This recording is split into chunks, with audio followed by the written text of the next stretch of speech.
What is up, volunteers of elementary KidMin? How's it going, guys? I have 4 things I want to talk to you about really quick. So this video has nothing to do with the weekend lesson, but it's announcement stuff that I want to talk to you about in person.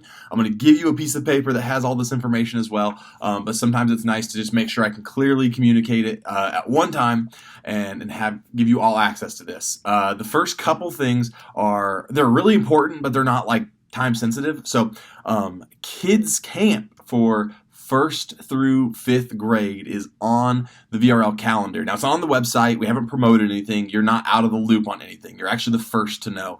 I think only like 5 people on our staff know about this. But we are going to do camp July 11th through 14th, which is Monday through Thursday, at the church from tentatively like 9 to 3, 9 to 4 every day. So it's a day-long camp for 4 days, and then we will have service that Thursday night, and we'll have service that Sunday. I'm working on a plan because I don't tell too much because so much can change. So I don't want to tell you things. You'd be like, oh, I'm really excited about that, and then be like, oh no, we changed it. But we're working on bringing in a special guest for that Thursday and Sunday. That way, if any of you are normal volunteers are serving at kids camp, serving all week at camp, and then coming back 3 hours later for a Sunday or a Thursday night, sounds terrible to me, and it probably does to you too. So just know we're working on stuff, but put that on your calendars if you have kids, if you have friends or relatives with kids.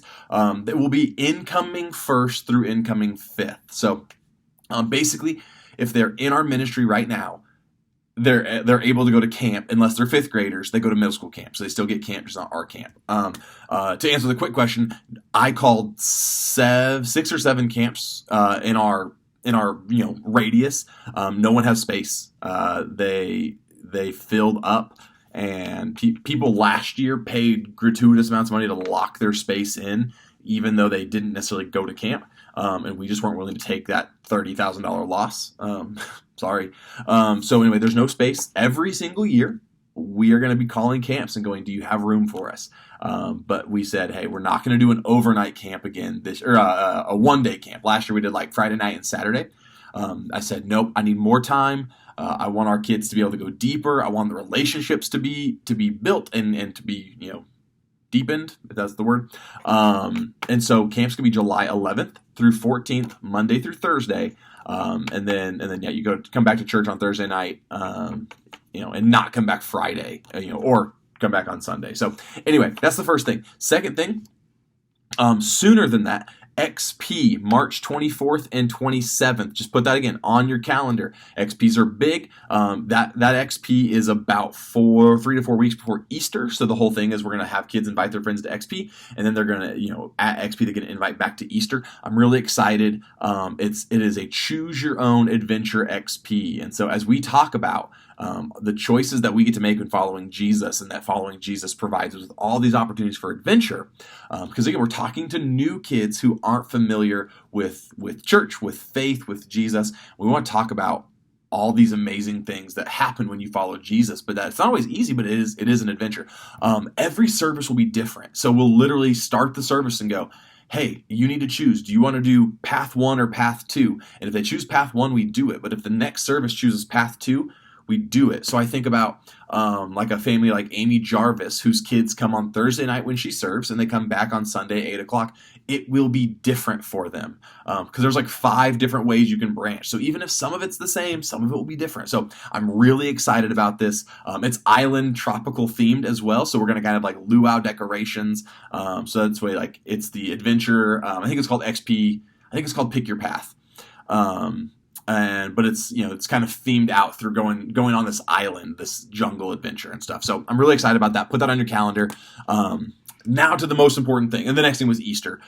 Easter is going to be the 14th, 16th, 17th for services, and I will have more information on that, as well as Easter egg hunts. I don't have a lot, but again, just know, like Easter, it's a real thing and it's coming, and it always does, and we're like 13 weeks away. So here's the big announcement. I want to get it done in like 2 minutes for you.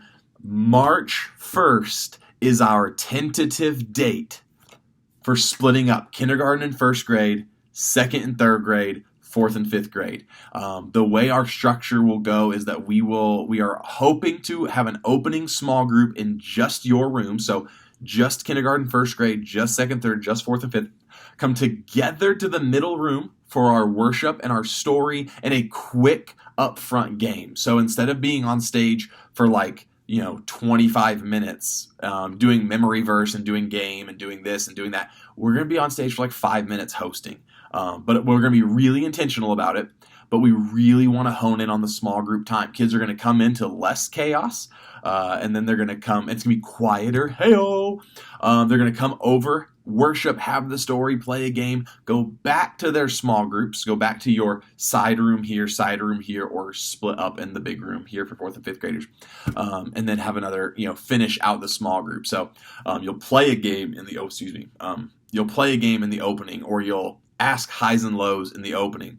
And then you'll come together, but it's really a way to build relationship, especially as shy kids and new kids come in. So here's the big crux of it all. If we have, and I'm going to draw this out poorly, okay? So this is K1, and this is 4th and 5th, and this is 2nd and 3rd, okay? So this is probably backwards to you, but you can tell what I'm trying to do. K1, 4th, 5th in the middle, 2nd, 3rd on the other side. We have volunteer minimum requirements for legal reasons, for kids' safety. The real minimum legally would be 2 people per room. But then if a leader takes a kid to the bathroom, we're technically not supposed to leave 1 adult in a room with all those kids. So we are technically looking at a minimum of 3 volunteers per room before you talk about the size of groups. So at 9:30, 8 o'clock is here, and now they're like, why would we need 9 people for 30 kids? And the answer is because of these different rooms. But at 8 o'clock, we're going to look about some different stuff because of the numbers of kids, and also some of the kids that we have.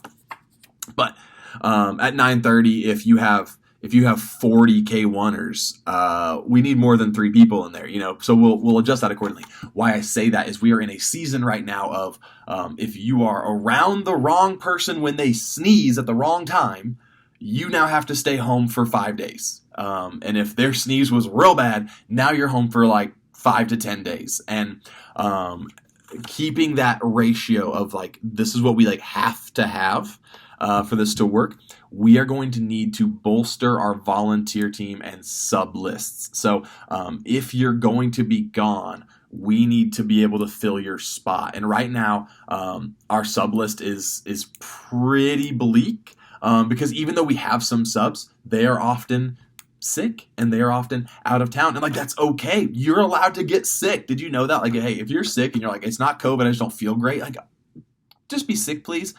But what I'm going to be asking you to do is providing your own sub. And I don't just mean call them morning up. I mean, let's get them into our training. Tomorrow, I'm going into the studio for 4 hours and I'm recording training videos. And we are going to get an online training program going. I was talking to Shauna about it this week at the 9:30 service. I'm really excited about it. What we want to do is when you're going to be gone, we know who to call to fill your spot, because what we can't then do is go, well, we have to shut down K1 and now we got to move all the K1ers over here to 2nd and 3rd and now make that a K1, 2, 3, but now they're in the side room and there's really not room for that. So you see there's some hitches there. So for this to work, it is dependent on the entire team to make this work. And so I'm super excited. It's going to be the best thing for our kids. You as a leader are going to love it. I freaking promise.